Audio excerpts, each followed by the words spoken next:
Bonjour et bienvenue à ce workshop consacré à la signature électronique. Alors, je vous propose tout de suite de voir quel est le planning et le programme de cet atelier, de ce workshop. Aujourd'hui, donc, nous allons voir un petit mot d'introduction. Et puis, nous verrons la signature électronique, donc comment inviter votre client à signer. Je me mettrai dans la peau du client et je prendrai ma casquette de client pour signer comme si c'était votre client qui le fait. Et puis, je reviendrai avec ma casquette Brio pour intégrer les documents signés en Brio. Le troisième point sera consacré à la signature électronique avec la carte d'identité si le client est en votre présence, donc il est au bureau ou bien si vous êtes chez lui à la maison, éventuellement avec Brio Mobile, mais donc la signature avec la carte d'identité.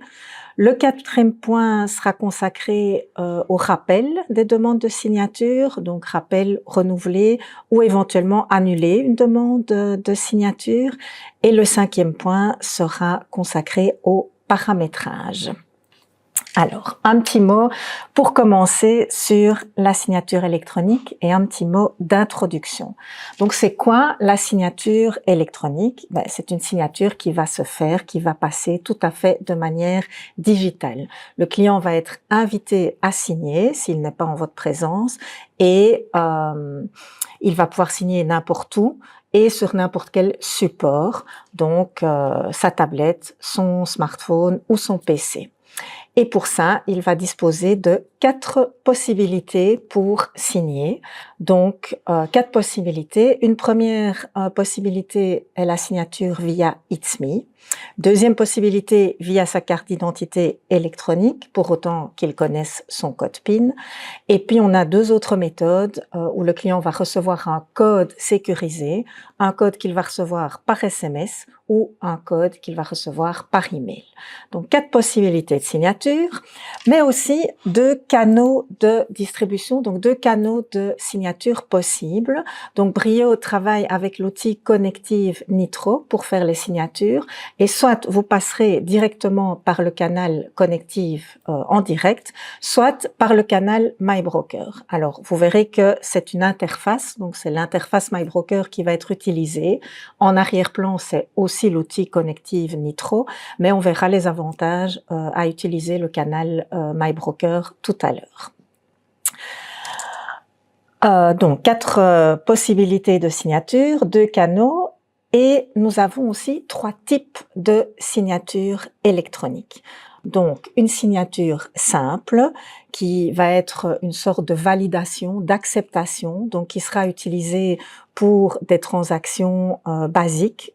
L'exemple type, c'est la fiche client que vous pouvez par exemple faire signer via l'application MyBroker. Donc, cette signature-là n'est pas disponible dans Connective Nitro. On a une signature avancée, qui est beaucoup plus sécurisée parce qu'elle permet l'authentification du signataire, donc vous êtes certain de la personne qui signe, et elle garantit aussi le fait que le document signé ne peut pas être modifié. C'est typiquement les signatures qu'on va utiliser avec le code sécurisé, donc un code de 6 chiffres qui sera transmis au client soit par email, soit par SMS. Et puis, on a un troisième type de signature, c'est la signature qualifiée. Donc, c'est l'équivalent d'une signature manuscrite. Elle est basée sur un certificat, donc fourni par un Qualified Trust Service Provider. Et donc, on va les utiliser, ces signatures-là, pour les transactions avec un risque plus élevé ou des transactions de haute valeur. Donc, c'est typiquement la signature avec la carte d'identité ou avec It's Me. Et donc, certaines compagnies, c'est typiquement, par exemple, pour des contrats vie, qu'on va utiliser ce type de signature. Et parfois, certaines compagnies exigent absolument ce type de signature pour certaines transactions. Donc voilà, je résume les 4 possibilités, les 2 canaux, les 3 types de signatures. Donc, le client peut signer partout, il peut signer sur n'importe quel support. Maintenant, petite remarque au niveau du coût. Donc, est-ce que toutes ces signatures sont gratuites ou ont-elles un coût? Alors, toutes les méthodes de signature, les possibilités sont gratuites, donc pour vous comme pour le client, sauf excepté la signature It's Me. Donc It's Me est un outil qui permet de s'authentifier, mais quand vous devez signer avec It's Me, It's Me facture un coût que nous devons reporter en Brio. Et donc, vous verrez tout à l'heure au niveau des paramétrages, est-ce que vous n'êtes pas obligé d'utiliser cette signature. Cette signature, elle n'est facturée que quand elle est utilisée. Donc, vous allez voir tout à l'heure que vous allez proposer les possibilités au client, mais c'est le client qui choisit sa méthode de signature. Et donc, si vous n'êtes pas obligé de proposer It's Me, mais si vous proposez It's Me, mais que le client ne l'utilise pas, il n'y a aucun coût qui est facturé pour vous. La facturation se fait le mois suivant, donc vous recevez le nombre de documents qui ont été signés et c'est un coût de 2,27 € hors TVA, je pense, mais on le verra dans les paramètres tout à l'heure. Donc, je reviens à ma signature et donc, pour terminer cette introduction, les avantages, c'est clairement du côté légal, vous disposez d'une signature qui est équivalente à la signature manuscrite. Elle dispose d'un cadre légal européen. Vous êtes certain de la personne qui signe votre document, donc on a l'authentification du signataire. Vous avez la garantie que le document signé ne pourra pas être adapté, donc c'est très sécurisé. Et au-delà des avantages légaux, je vais dire, vous avez aussi l'avantage que c'est très simple, très facile à utiliser pour votre client et ça vous fait gagner du temps. Donc, voilà pour cette petite introduction. Et donc, je propose de retourner à notre point d'agenda. Et donc, le deuxième point concerne la signature proprement dite. Donc, on va faire un exemple, mais donc vous allez vite comprendre comment ça se passe. On va retourner dans Brio pour ce faire. Et donc, la première chose que je vais faire, c'est inviter mon client à signer. Donc, je vais partir de Brio et donc on va retourner dans notre Brio et je vais inviter le client à signer un document. Donc, je vais partir de mon client, Dupont Elodie, par exemple. Alors, je suis en version PLOE, donc j'ai mes documents liés dans mon volet à droite. Si vous n'avez pas la version PLOE, vous allez, à partir du client, vous naviguer vers la liste des documents liés. Et en cliquant droit, vous voyez que vous avez l'option « Demander signature ». Si c'est pour un seul document, si vous souhaitez envoyer une demande de signature pour plusieurs documents, mais en une fois au client, on va choisir demander signature pour plusieurs documents. Je choisis cette option et Brio va me proposer donc la liste des documents et je n'ai plus qu'à cocher ceux pour lesquels je vais inviter mon client à signer.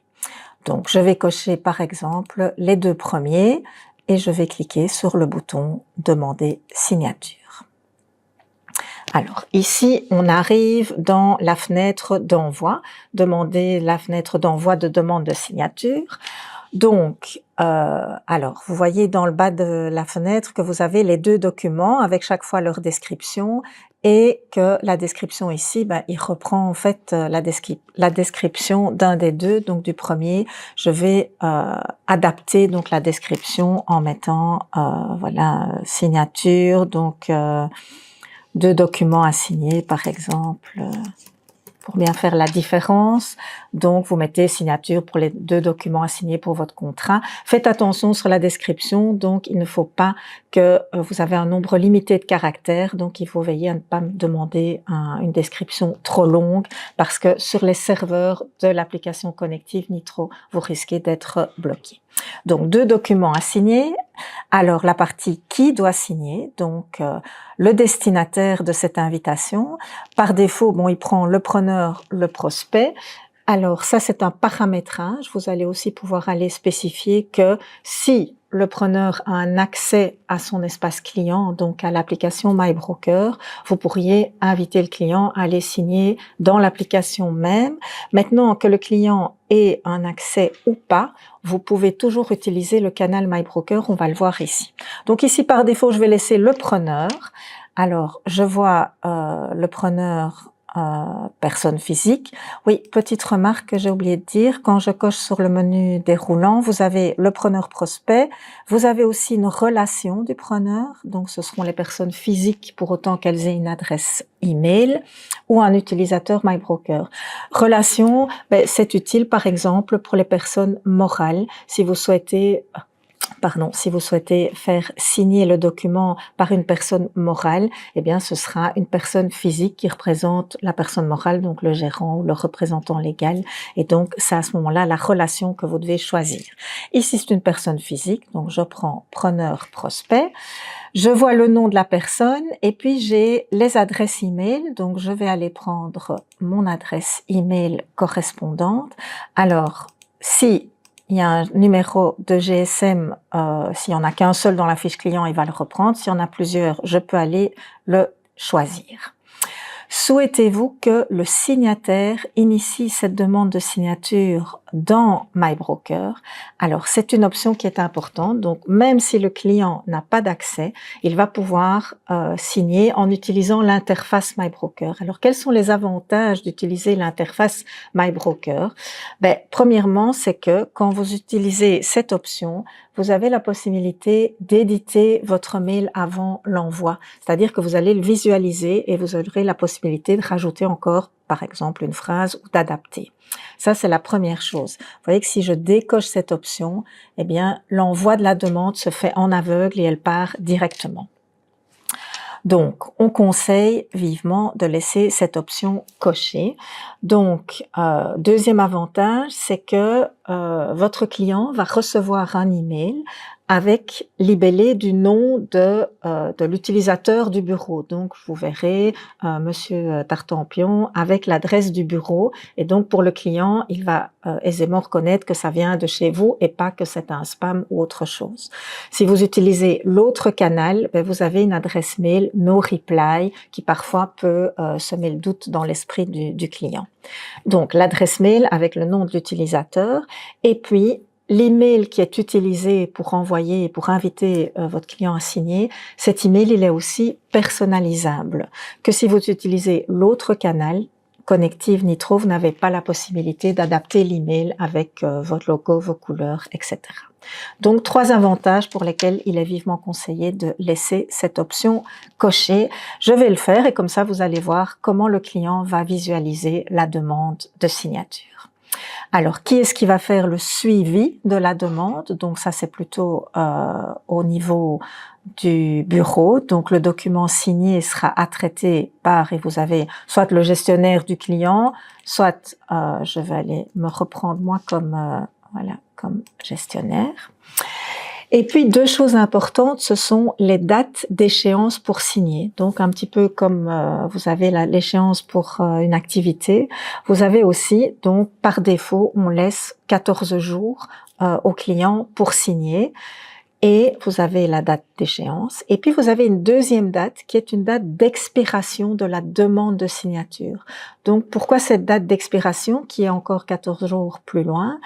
Parce que toutes ces demandes de signature passent par le serveur Connective Nitro. Et donc, à un moment donné, si le client ne réagit pas et s'il ne signe pas, on ne va pas laisser toutes ces demandes éternellement sur les serveurs pour le surcharger. Donc, à un moment donné, une fois que la date d'expiration est atteinte, ça veut dire que le client ne peut plus signer avec la demande n'est plus valable, mais vous allez tout à fait pouvoir renouveler demande de signature et prolonger le délai pour le client.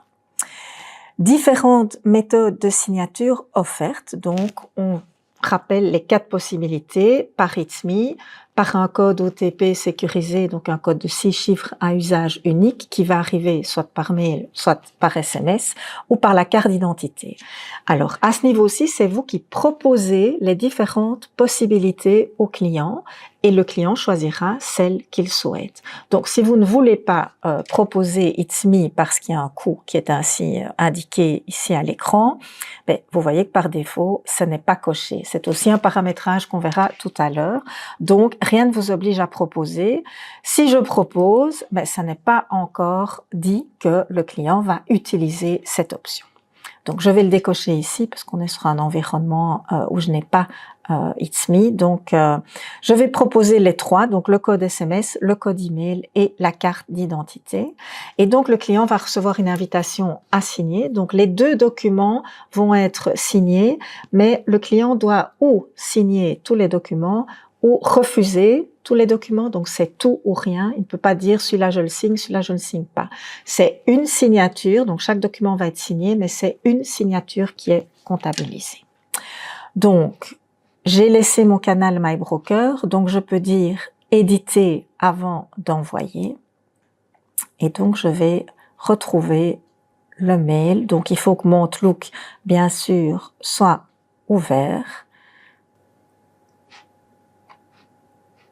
Voilà mon mail, donc, qui est adressé à mon client, avec la possibilité d'encore l'adapter, de rajouter une phrase ou l'autre. Donc, je vais l'envoyer. Bien sûr, vous avez l'activité qui s'ouvre, comme quoi j'ai envoyé une demande de signature. C'est un email envoyé et l'activité est clôturée automatiquement. L'activité est clôturée automatiquement. J'enregistre mon activité et, en fait, qu'est-ce que je vois au niveau de mes documents ici? Qu'ils ont un logo, en fait, un petit logo grisé qui signifie que ce document dispose déjà d'une demande de signature. Donc ça, c'est la première étape. Je pars de mon document, je clique droit. Si je reviens à mon PowerPoint, je vais aller petit rappel. Donc, je pars de mon document, clic droit, demander signature. Et quand je fais la procédure, j'ai le petit sigle gris qui me dit que le document possède une demande de signature.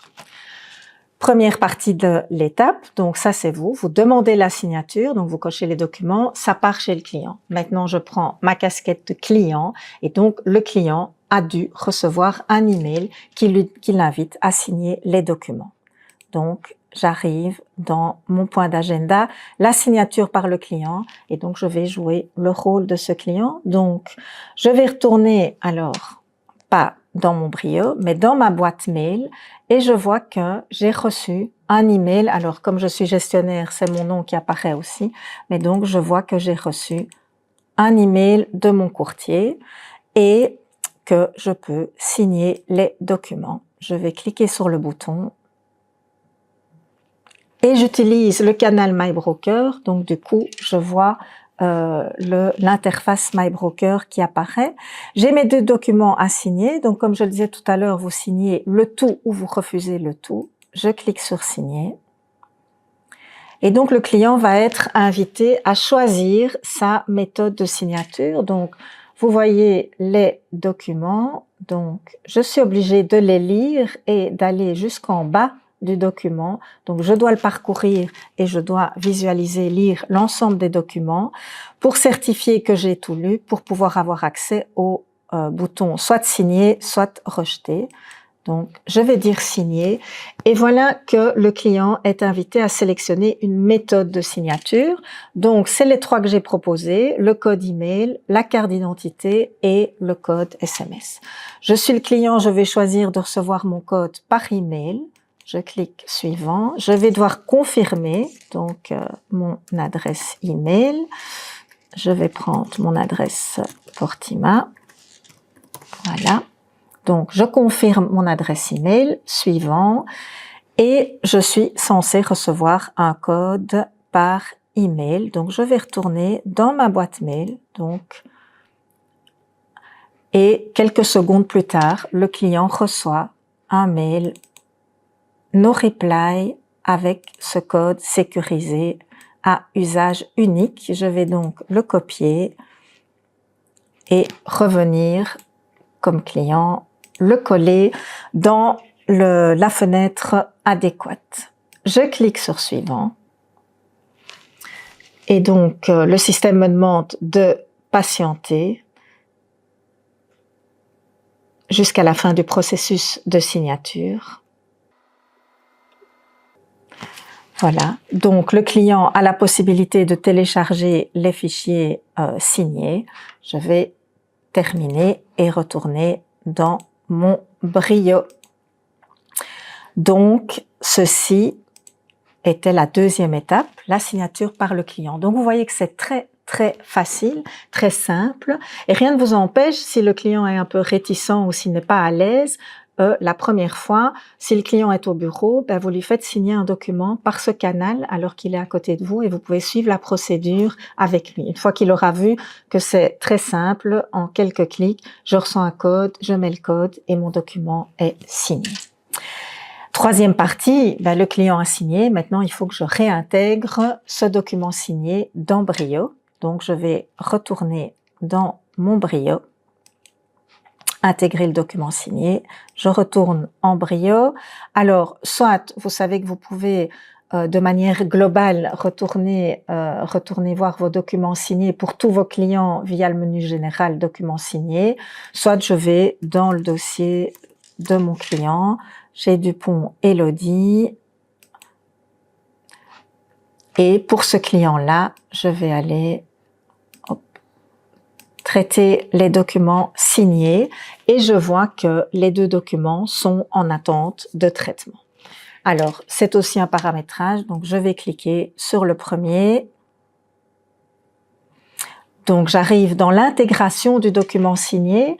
Donc, vous avez, vous voyez que c'est le type de la demande. Vous voyez le document, vous voyez les informations. Donc, ça, c'est au niveau PLOE, vous pouvez l'agrandir, etc. Vous voyez qu'il est signé, qu'il y a une nouvelle signature qui est incluse dans le document et que je vais demander une activité. Et vous avez ici intégration rapide du document signé. Ça veut dire que je peux tout de suite cliquer sur enregistrer et que je vais l'intégrer directement sans passer par des pop-up et des fenêtres où on va vous demander de confirmer plusieurs fois de suite. Donc l'intégration rapide, c'est un paramétrage. L'option est cochée, j'enregistre et je vais retourner chez mon preneur. Voilà, il a signé les documents, donc je vois mes deux documents et je vois que maintenant ils ont le sigle bleu, comme quoi le document est signé. Donc vous voyez qu'en un clic, vous intégrez le document signé et pour le client, c'est tout aussi facile.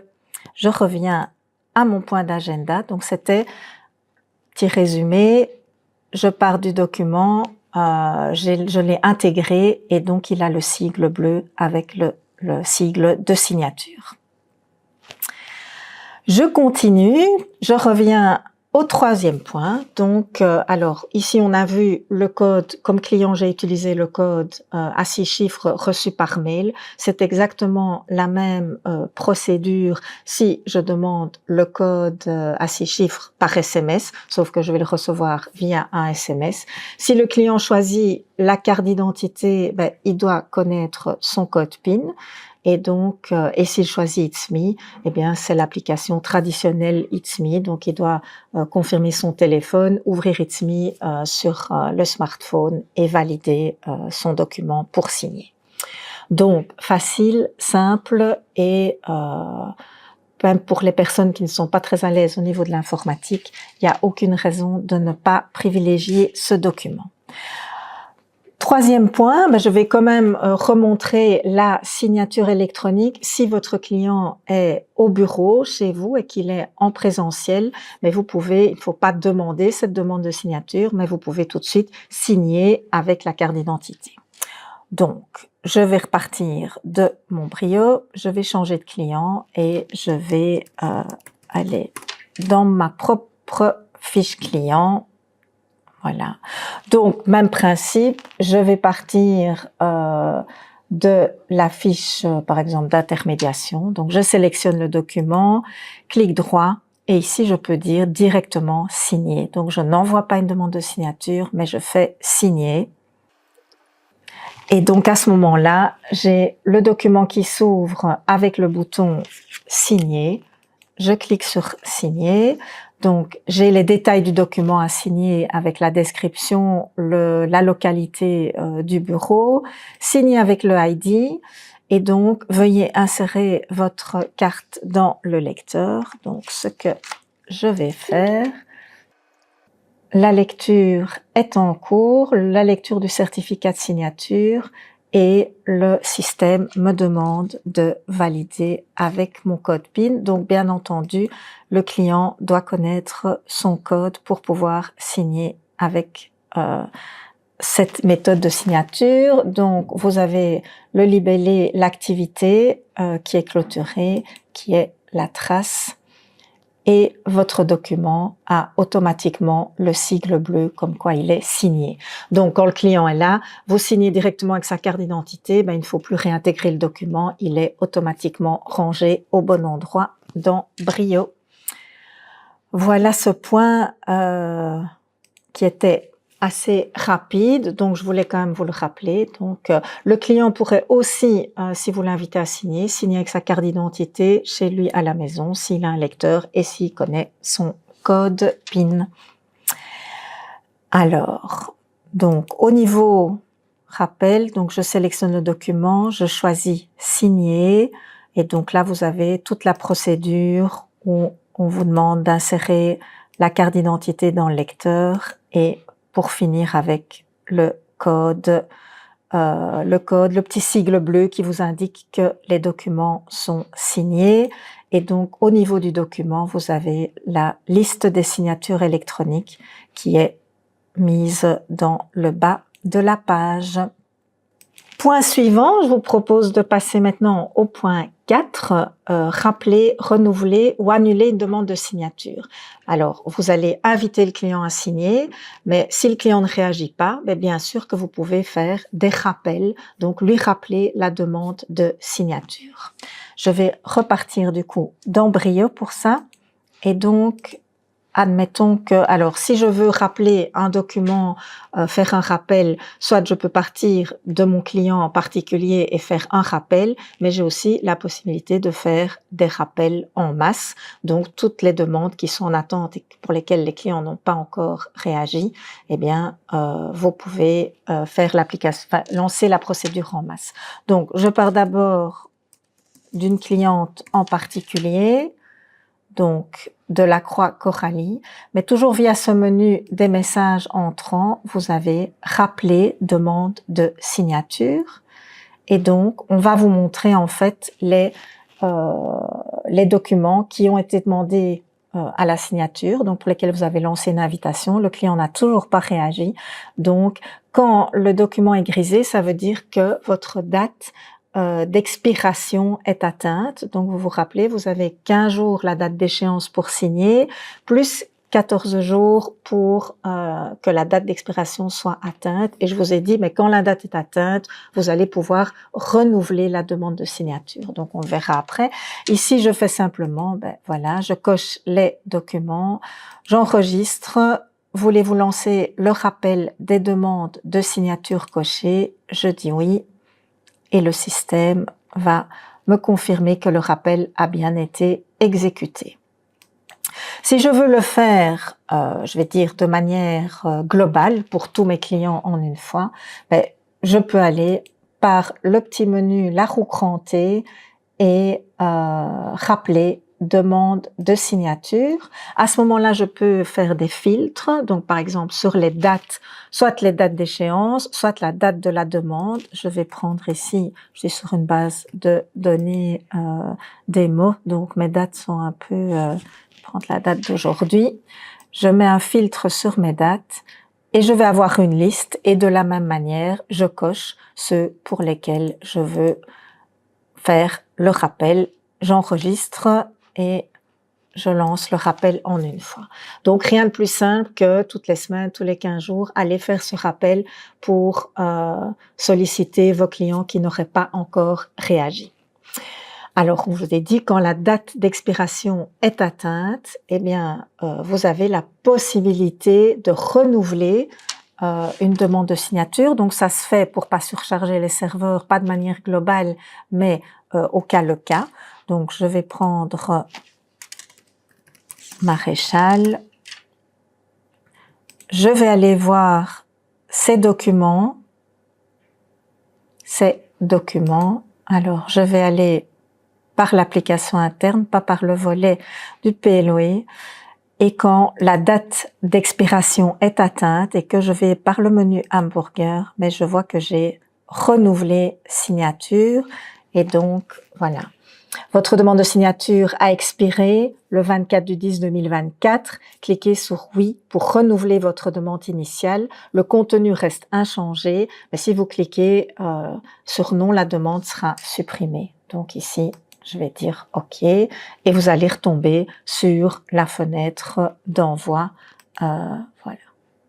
Donc, je vais l'envoyer en aveugle pour renvoyer, donc renouveler une demande de signature quand le délai est atteint.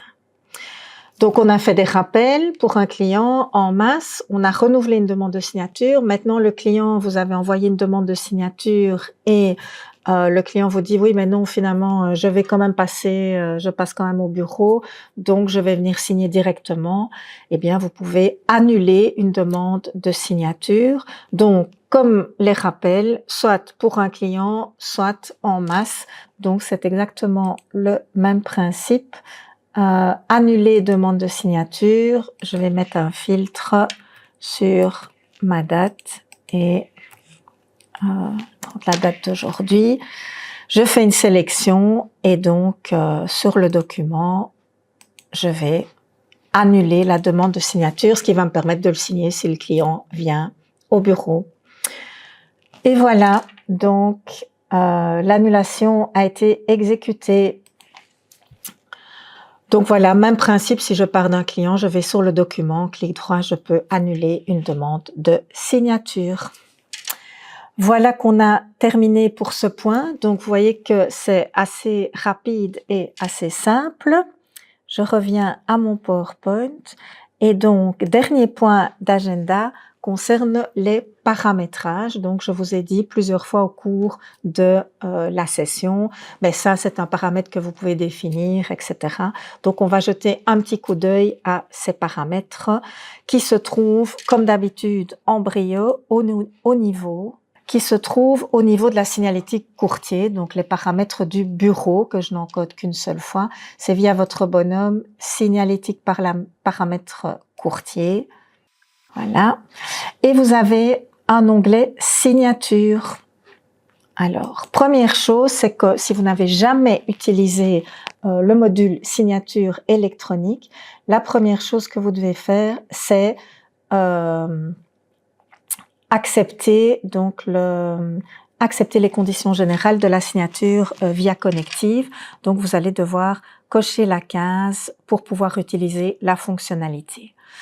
Alors, c'est ici que vous voyez aussi les coûts supplémentaires liés à la signature It's Me, uniquement It's Me. Donc, vous voyez que vous devez accepter aussi les coûts liés à cette signature pour pouvoir utiliser cette méthode de signature. Donc, les paramètres, demande de signature. Donc, je vous ai dit, par défaut, quand vous demandez une signature, il va prendre le preneur. Donc, vous vous rappelez, vous pouvez prendre le preneur, une relation ou l'utilisateur MyBroker.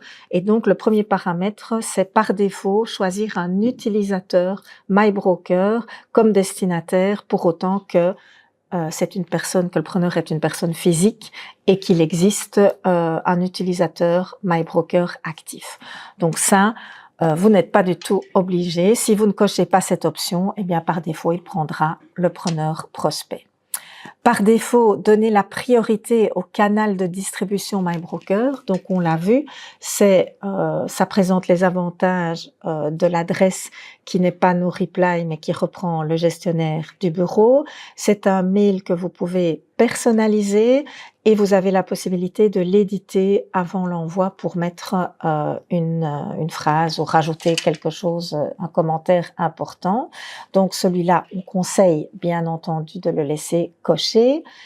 Login dans MyBroker obligatoire pour signer un document, certainement pas nécessaire puisque même que le client ait accès ou pas, si le client a accès, il ne doit pas se loguer pour signer. Donc, on conseille de ne pas cocher cette option, mais vous avez le choix dans tous les cas. L'intégration du document signé, vous avez vu qu'il y avait une possibilité d'intégrer de manière rapide. Donc, ça veut dire sans passer par des fenêtres de confirmation. Et donc, en un clic, vous intégrez votre document signé. Donc, on conseille bien sûr de le cocher. Et puis, Que va-t-on faire avec le document? Donc, vous envoyez un document à signer et puis il revient avec signature. Donc, ce premier document qui n'a pas de signature, qu'est-ce que j'en fais? Est-ce que je le garde? Donc, conserver le document original. Alors, ça n'a pas beaucoup de sens. Je veux dire, vous n'allez pas garder tous les documents non signés si vous les avez aussi signés. Donc, et ça alourdit vos documents d'embryo. Ça n'est pas nécessaire. Donc, je vais pas choisir cette option conserver. Vous pouvez archiver si vous êtes un peu frileux et que vous n'avez pas confiance, vous pouvez toujours archiver, mais honnêtement, sans souci, vous pouvez choisir de supprimer le document original et ne garder que le document signé qui est le principal. Si jamais vous ne supprimez pas, mais vous pouvez encore conserver le lien entre le document signé et le document original. Les conditions générales, donc c'était la première chose à accepter pour pouvoir utiliser la fonctionnalité, les coûts d'ITSMI, et puis je vous disais tout à l'heure, quand vous passez par le canal MyBroker, vous avez la possibilité de personnaliser vos emails. Donc quand vous invitez un client à signer, vous avez la possibilité d'adapter l'email, donc l'invitation à signer.